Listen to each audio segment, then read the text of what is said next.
नमस्कार दोस्तों। तो स्वागत है आपका मेरे चैनल तेजू एम ब्लॉग में। तो आज लग रही है यहाँ पे श्री गंगनाथ जी की जाग। तीन चार तरह की पूजाएं होती हैं पहाड़ों में। खासकर जैसे कहते हैं घनियाली, ये शायद परियों की लगती है।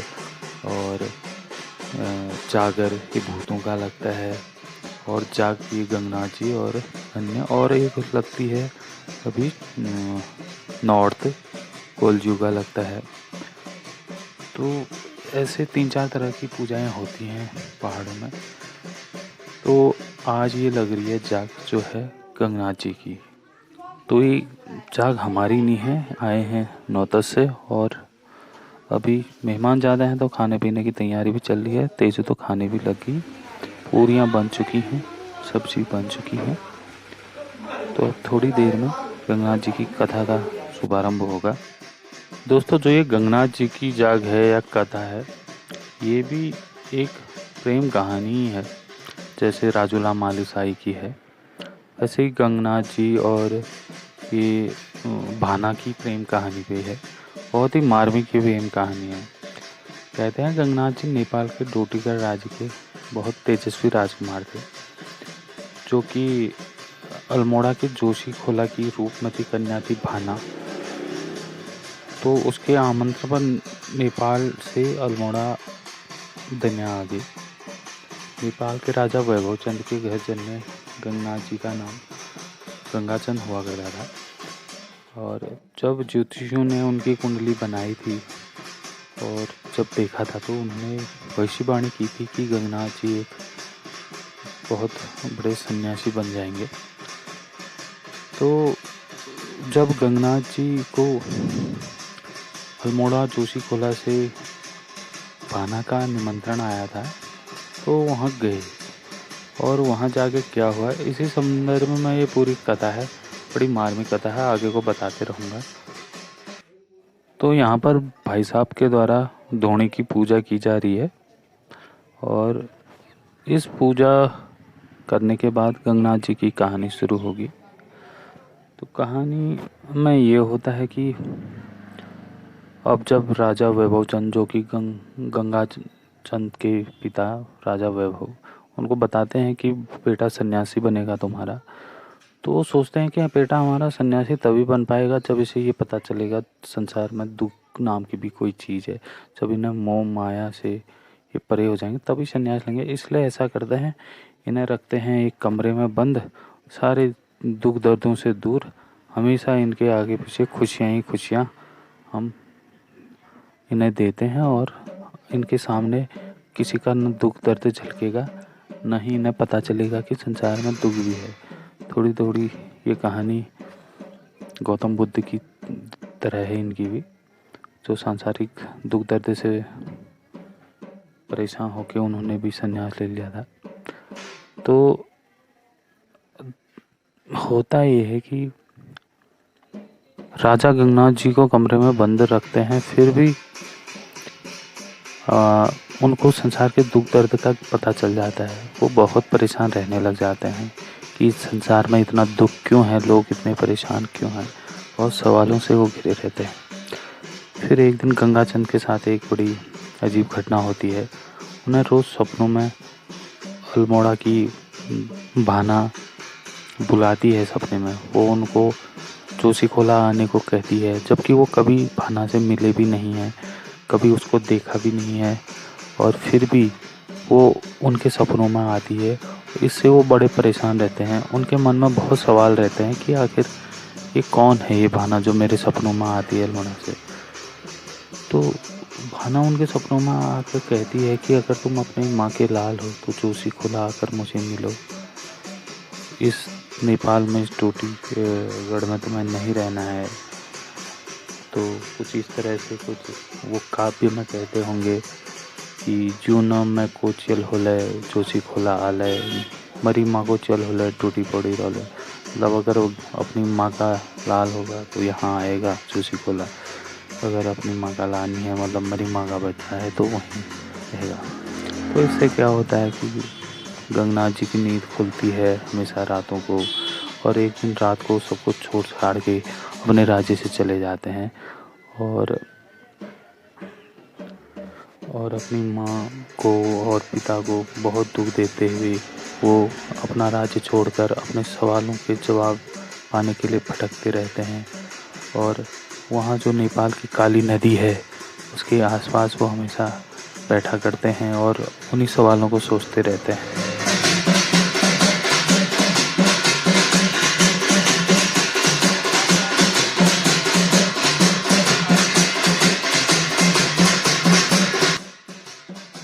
तो एक बार जब गंगानाथ काली नदी के किनारे बैठे रहते हैं तो उन पर मसाण हमला कर देता है।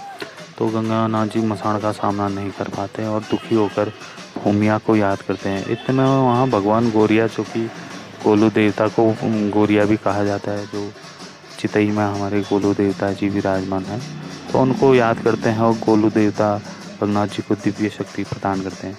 तो इस तरह यहाँ पर एक एंट्री गोलू देवता की भी हो जाती है। तो एक देवता इस कहानी में हमारे गोलू देवता भी हैं, उनका भी क्या कहते हैं, बहुत ही लंबी चौड़ी उनकी भी कहानी है काफ़ी। कभी नॉर्थ गोलजू का नॉर्थ सुनना। तो इसके बाद होता है कि उस दिव्य शक्ति के सहारे गंगनाथ जी मसाण को परास्त कर देते हैं और वो भगवान गोलजू के शरण में चले जाते हैं, उन्हें अपनी कथा सुनाते हैं। और भगवान गोलजू गंगानाथ जी की मन की व्यथा सुनकर उसको गुरु गोरखनाथ के शरण में जाने को कहते हैं। तो फिर गंगानाथ जी गोलू देवता को अपना भाई बना लेते हैं और फिर गुरु गोरखनाथ जी के खोज में निकल जाते हैं। फिर उन्हें गुरु गोरखनाथ जी के दर्शन हरिद्वार के जंगलों में होता है। वो भी एक तीसरे हीरो की एंट्री होगी, गोरखनाथ, गुरु गोरखनाथ। तो मैं तो कह रहा हूँ कोई पिक्चर बनती, कोई मूवी बनती ना, मल्टी स्टारर फिल्म बनती और बहुत ज़बरदस्त चलती। जिस तरह की ये कहानी है, जिस तरह के इसमें करेक्टर हैं हमारे देवता।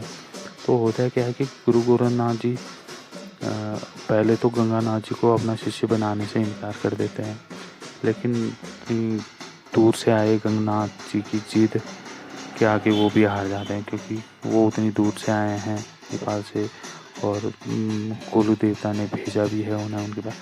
वो जिद करते हैं और फिर गोरखनाथ जी मान जाते हैं। फिर गंगानाथ जी की शिक्षा दीक्षा पूरी हो जाती है और कुछ तंत्र विद्या तंत्र मंत्र ज्योतिष विद्या सीखकर उसे वो गंगा चंद से गंगानाथ बना देते हैं।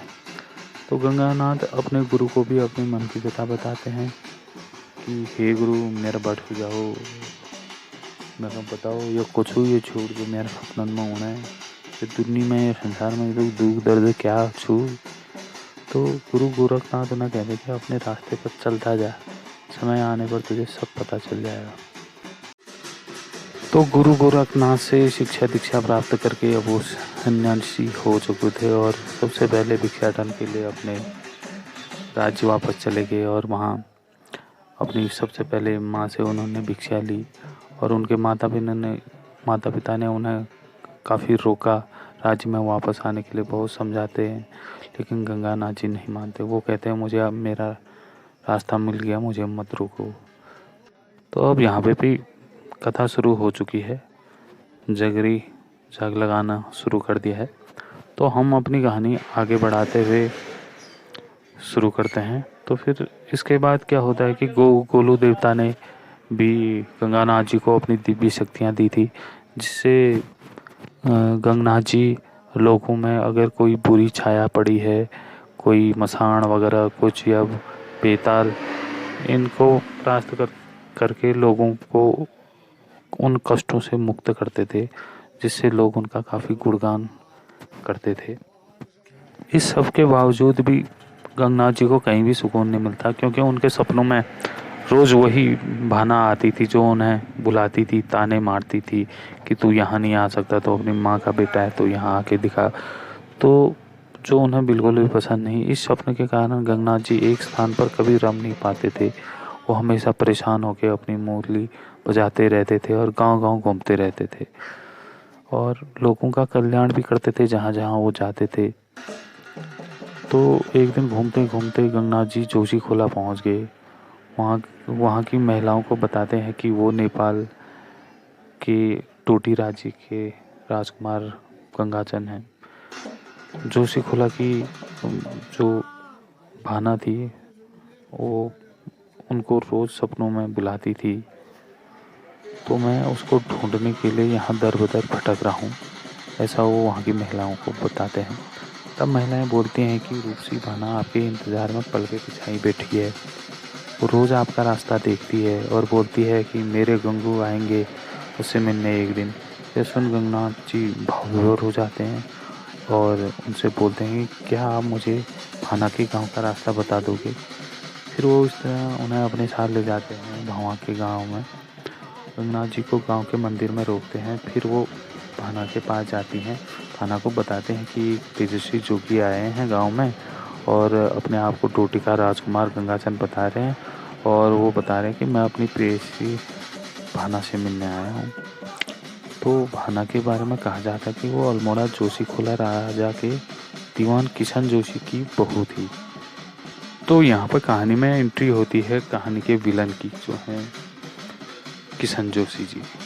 तो किशन जोशी की बहू मतलब उनका एक पागल भाई हुआ करता था किशन जोशी जिससे उन्होंने भाना की शादी कर दी थी। और तो पागल भाई से उनका रस्मों के हिसाब से तो शादी होगी, लेकिन मन से कभी शादी नहीं हुई। वो हमेशा गंगनाथ जी को ही याद करती, हमेशा सपनों में उनसे ही मिलती। और कहा जाता है कि ये पूर्व जन्म के प्रेमी युगल थे गंगनाथ जी और भाना। तो धीरे धीरे गंगनाथ जी और भाना मिलने लगे, रोज़ मिलने लगे, रोज़ बातें होने लगी, भविष्य के सपने बुनने लगे। तो फिर वो गंगनाथ जी ने दन्या जोशी खोला के पास ही अपनी कुटिया भी बना ली, वहीं रहना शुरू कर दिया। तो गंगनाथ जी की सेवा के लिए एक जफरवा लोहार भी रखा था। जफरवा अपनी सेवा से गंगनाथ जी को खुश कर देता था। धीरे धीरे गंगनाथ जी का वो बहुत ही खास आदमी बन गया।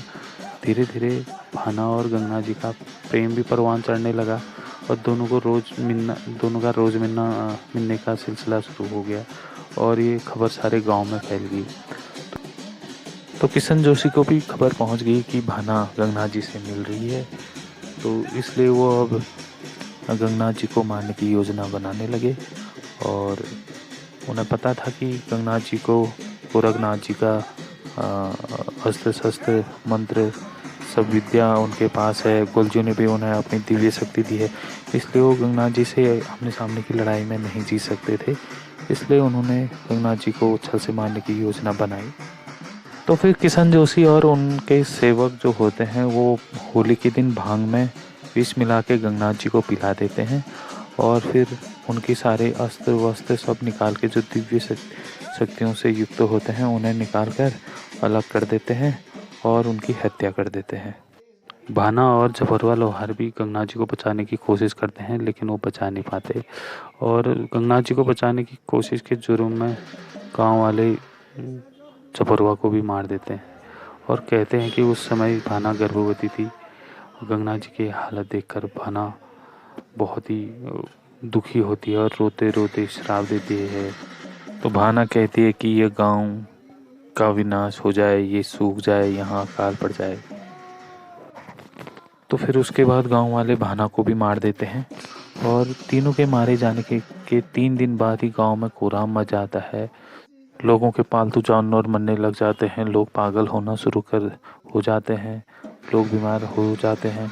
लोग फिर पुछारी करने के बाद पता चलता है कि भाना गंगनाथ और जफरवा की आत्माएं ये सब कर रही हैं। इसके बाद गांव वाले तीनों का जागर लगाते हैं और तीनों का अवतार होता है। जोशी खोला के लोग दंडवत बाबा गंगनाथ के चरणों में गिरकर माफ़ी मांगते हैं।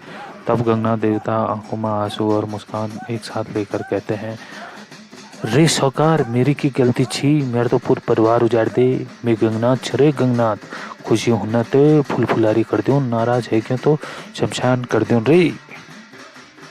तो इसका मतलब हुआ कि गांव वालों, मेरी क्या गलती थी, मेरा पूरा परिवार उजाड़ दिया। मैं गंगनाथ हूँ, खुश होऊंगा तो तुम्हें सबको खुश करूँगा, अगर नाराज़ हो गया तो ये पूरे गांव को शमशान बना दूंगा। तो बड़ी मुश्किल से मनौती करके उन तीनों को गांव वाले शांत करते हैं और उनके मंदिरों की स्थापना की जाती है। मंदिर में बाबा गंगनाथ देवता और भामा और उनके पुत्र बाल रत्न के रूप में भी पूजा की जाती है और साथ में बाबा गंगनाथ के सेवक जफरवा का भी मंदिर बनाकर उसकी पूजा की जाती है। अभी कुमाऊं में, अल्मोड़ा और ताकुला में गंगनाथ बाबा के बहुत अधिक मंदिर हैं। तो लोग उनके शरणों में जाते हैं जो भी दुखी होते हैं, और गंगनाथ बाबा उनकी अवश्य ही मनोकामना पूरी करते हैं। और इसी सब के साथ आज का ब्लॉग करता हूँ यहीं पर समाप्त। मिलता हूँ नेक्स्ट ब्लॉग में, तब तक के लिए जय गंगनाथ बाबा, जय बेरीनाथ।